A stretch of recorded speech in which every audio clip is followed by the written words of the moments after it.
ఏం బావా, అన్నదాశ్రమం పనులు ఎక్కడి వరకు వచ్చాయి? దాని గురించి మర్చిపోండి, నేనున్నాగా చూసుకుంటా.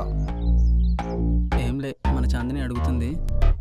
మంచి పనులు చేయడం మాటల్లో చెప్పే అంత ఈజీ కాదు. నేను చూసుకుంటా అని చెప్పు.